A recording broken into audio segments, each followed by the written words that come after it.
Hello yours guys, क्या हाल चाल है। लेजरस एनिमे का 10th एपिसोड आ चुका है। तो इसलिए गाइस, अगर आपने अभी तक वीडियो को लाइक और चैनल को सब्सक्राइब नहीं किया है तो प्लीज कर लीजिए। तो चलिए फिर बिना देरी के वीडियो को शुरू करते हैं। एपिसोड की स्टार्टिंग में हमको दिखाया जाता है कि न्यूज वाले बता रहे होते हैं कि अभी तो 7 दिन हुए भी नहीं, पर लेकिन हाफना के मरीज आने शुरू भी हो गए हैं। तो इसलिए अगर आपको फीवर होता है और अगर आप बीमार हो गए तो प्लीज अपने घर पर ही रहो, क्योंकि हॉस्पिटल में आपको जगह नहीं मिलेगी। और हम देखते हैं कि वहाँ के तो स्टॉक्स भी गिरने लग चुके होते हैं। और तभी सीन शूट होकर हम देखते हैं कि लेजरस टीम उस मेडिसिन के ऊपर एनालाइज कर रही होती है। और क्रिश बोलती है कि क्या तुमको क्या लगता है कि ये कोई एंटीडोट होगा। और तभी डॉग बोलता है कि ये तो ब्लड फ्लो को रोकने के लिए ही है। ये मेडिसिन तभी यूज होती है जब आपका आर्टिफिशियल हार्ट लगाया जाता है, ताकि आपका ब्लड ना क्लाउड हो पाए। और फिर वो लोग हर्ष से पूछने लग जाते हैं कि स्किनर का क्या आर्टिफिशियल हार्ट था। और हर्ष बोलती कि हाँ, मुझे पता था कि उसको कोई ना कोई बीमारी जरूर है हार्ट की, पर लेकिन मुझे ये नहीं पता था कि उसके पास आर्टिफिशियल हार्ट है। और तभी हम देखते हैं कि एलेना ने सभी की इंफॉर्मेशन निकाल दी होती है, आज तक जितने भी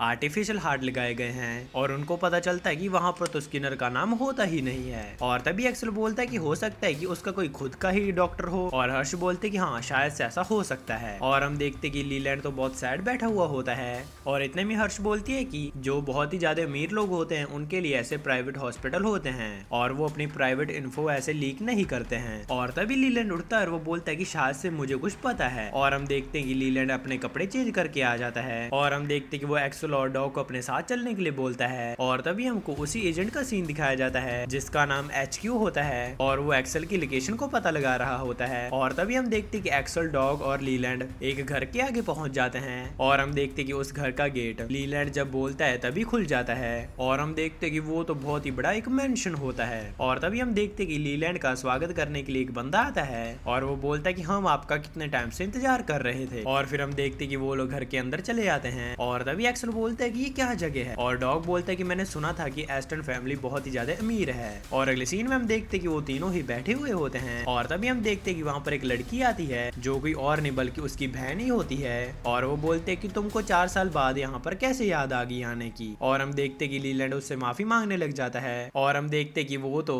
एक्सेल और डॉग को चोर बता देती है। और लीलैंड बोलते हैं कि नहीं नहीं, ये मेरे दोस्त हैं। और हम देखते हैं कि लीलैंड उससे एक फेवर मांगता है। और उसकी बड़ी बहन बोलती है कि क्या इतने टाइम बाद तुम मुझसे काम के लिए आए हो। पता नहीं हमारे डैड कितने ही ज्यादा बेवकूफ थे, उन्होंने ऐसा रूल बनाया कि यहाँ की जो सारी जायदाद है वो सिर्फ लड़कों के नाम पर ही होगी, नहीं तो वरना मैं अब तक तो इस घर की मालकिन होती। और तभी लीलैंड बोलता है कि अगर तुम शादी कर लो तो ऐसा हो सकता है। और हम देखते हैं कि उसकी बड़ी बहन गुस्सा हो जाती है और वो बोलती है कि क्या तुम ये चाहते हो कि मैं किसी ऐसे से शादी कर लूं कि जिसे मैं जानती भी नहीं हूँ। और हम देखते हैं कि बेला तो लीलैंड के ऊपर पिलोस फेंकने लग जाती है और लीलैंड तो वहां से हिलता भी नहीं है। और इतने में हम देखते कि बेला आगे आकर लीलैंड को एक थप्पड़ मार देती है। और वो बोलती है कि ये सारा काम तुम्हारा होना चाहिए था, बल्कि मेरा नहीं। अब जब तुम यहाँ पर आ ही गए हो तो ये सारी चीजें तुम्हें ही मैनेज करनी पड़ेंगी, तुम्हें यहाँ की सारी जिम्मेवारी अपने ऊपर लेनी ही पड़ेगी और इस सारी संपत्ति को संभालना पड़ेगा। और लीलैंड बोलता है कि मेरे तो सारे बड़े भाई मर गए, जिसकी वजह से ये सारी जिम्मेदारी मेरे ऊपर ही आ गई है अब। पर लेकिन मुझे अभी तक मेरी चाइल्डहुड मेमोरी याद भी नहीं है जो कि मैंने अपने डैड के साथ बिताई थी। और तभी बेला बोलती है कि क्या तुम ये बोलना चाहते हो कि तुम उनके असली बेटे नहीं हो। और लीलैंड बोलता है कि हाँ। और तभी बेला बोलती है कि तो फिर क्या हुआ, पर लेकिन डैड तो तुमको असली ही बेटा मानते थे ना अपना, ऊपर से तुम तो उनके मरने के बाद मिलने भी नहीं आए थे। और वैसे भी मैं तुम्हारी कोई भी हेल्प नहीं करने वाली हूँ जब तक तुम यहाँ पर रहने नहीं लगोगे। और हम देखते कि एक्सेल और डॉग तो काफी ज्यादा कंफ्यूज हो चुके होते हैं। और डॉग और एक्सेल समझ जाते हैं कि लीलैंड ने हमको ये सब दिखाने के लिए यहाँ पर बुलाया है। और तभी वहाँ पर वही बंदा आता है, वो बोलता है कि आप चिंता मत कीजिए, आपकी बड़ी बहन जब आप वापस लौटे तो तब वो खुश होगी थी, पर लेकिन अब वो थोड़ा गुस्सा कर रही है। और इतने में हम देखते कि बेला वापस आ जाती है और वो बोलते कि मुझे माफ करना, मैंने जो कुछ भी कहा है, कम से कम तुम 4 साल बाद वापस तो आए हो और डैड के चले जाने के बाद तुमने ही उनके ऊपर फ्लावर्स चढ़ाए थे ना। और लीलैंड बोलता है कि हाँ, मैंने ही किया था वो। और बेला बोलती कि मुझे पता है कि तुम अपने डैड से प्यार करते हो, पर लेकिन तुम ऐसे शो नहीं करते हो। चलो ठीक है, अब मुझे बताओ कि तुम यहाँ पर क्यों आए थे। और फिर वो एक प्राइवेट हॉस्पिटल के बारे में पूछता है उससे। और बेला बोलते कि चलो ठीक है, मैं तुमको बता दूंगी, पर लेकिन सैटरडे तुम मेरे साथ ही रहोगे। और हम देखते कि लीलैंड इसके लिए मान जाता है। और तभी सीन शूट होता है, हमको HQ का सीन दिखाया जाता है। हम देखते कि वो खाना खा रहा होता है और हम देखते कि वेटर आकर उसको एक और न्यू खाना देता है और उसके अंदर से एक QR कोड निकलता है। और तभी सीन शूट होता है, हमको मेडिकल सोसाइटी का सीन दिखाया जाता है। और लीलैंड वहाँ की रिसेप्शनिस्ट से बोलता है कि प्लीज एक बार डॉक्टर को मेरा नाम बता दो कि लीलैंड एस्टन आया है। और हम देखते कि वो डॉक्टर तो लीलैंड का नाम सुनकर तुरंत ही आ जाती है वहाँ पर और वो उससे बहुत ही सालों के बाद मिला होता है। और तभी शिनचुटो तरह हम देखते हैं कि एबल हर्ष को एक वीडियो दिखा रहा होता है जहाँ पर डॉक्टर स्किनर को देखा गया था और हम देखते हैं कि वो एक बच्चों को देखकर स्माइल कर रहा होता है और उससे बातें कर रहा होता है। और हम देखते हैं कि वो उस बच्चे की नोटबुक के ऊपर कुछ लिख देता है। और तभी शिनचुटो और लीलैंड उस डॉक्टर से बोलता है कि मुझे आपकी आज एक हेल्प चाहिए, क्या आप मुझे डॉक्टर स्किनर के आर्टिफिशियल हार्ट के बारे में कुछ बता सकती हैं? और हम देखते हैं कि वो उसकी हेल्प करने के लिए तैयार हो जाती है। और तभी शिनचुटो हम देखते हैं कि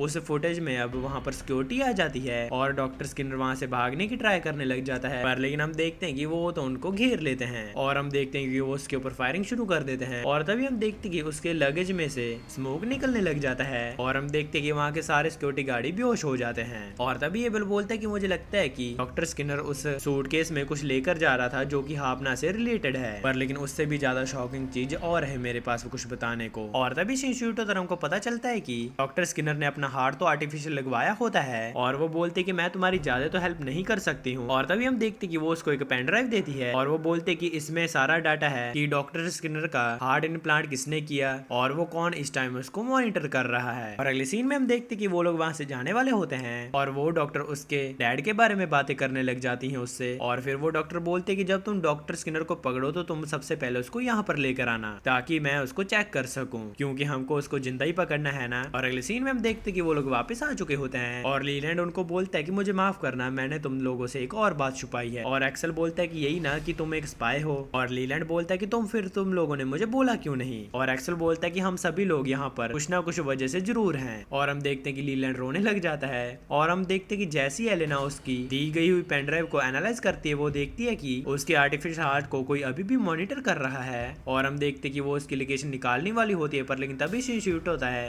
एवल बोलता है कि एक और बात है कि आपना के जो री एजेंट की टेस्टिंग हुई थी वो एक बहुत ही मशहूर डॉक्टर से हुई थी और वो वहीं पर था जहाँ पर एक्सेल प्रिजन में बंद था। और हर्ष बोलते कि अच्छा, तो तुम ये कहना चाहते हो कि एक्सेल उन एक्सपेरिमेंट्स में से एक था। और एबल बोलता है कि नहीं, बल्कि वो एक उनका इकलौता एक्सपेरिमेंट था जो कि अभी तक जिंदा है, बाकी सब तो अभी तक मारे जा चुके हैं। और तभी हम देखते हैं कि एक्सेल को वो एक्सपेरिमेंट लैब में बुला लेती है और हम देखते हैं क्रिश उनसे पूछने लग जाते हैं कि तुम लोग कहाँ पर गए थे। और लीलैंड बोलता है कि इसकी तुम फिक्र मत करो। और तभी हम देखते हैं कि एलेना को उसकी लोकेशन पता चल जाती है और हम देखते हैं कि वो लोकेशन तो वही होती है जहाँ पर उनको पॉपकॉर्न हैकर मिला था और वो तो पाकिस्तान में है। और हम देखते हैं कि डॉग पाकिस्तान की पुलिस को कॉल लगाने वाला होता है, पर लेकिन हम देखते हैं कि एलेना उसको रोक देती है और एलेना बोलते कि जब तक उनके पास पॉपकॉर्न हैकर है वो ऐसा नहीं करने देगी, तो इसलिए प्लीज मुझे भी अपने साथ ले चलो ताकि मैं भी उसके साथ लड़ सकूं। और तभी शिनचुटो हम देखते हैं कि एक्सेल उस लैब की तरफ जा रहा होता है और हम देखते हैं कि वो उसको बता रही होती है कि तुम्हारे ऊपर कैसे रीएजेंट का एक्सपेरिमेंट हुआ था और सिर्फ तुम ही हो जो कि जिंदा बचे हो। और तभी हम देखते हैं कि HQ एक्सेल को ढूंढ रहा होता है और एक्सेल बोलता है कि आखिरकार मैं ही जिंदा क्यों बचा था। और तभी हम देखते हैं कि वो HQ वाला बंदा एक गाड़ी के आगे आकर उसके ऊपर ग्रेनेड फेंक देता है और हम देखते हैं कि डॉग और एलेना भी वहाँ पर जा रहे होते हैं। और हम देखते हैं कि एक्सेल तो ट्रैफिक में फंस चुका होता है क्योंकि आगे एक बम ब्लास्ट हो चुका होता है। और हम देखते हैं कि वो HQ वाला बंदा तो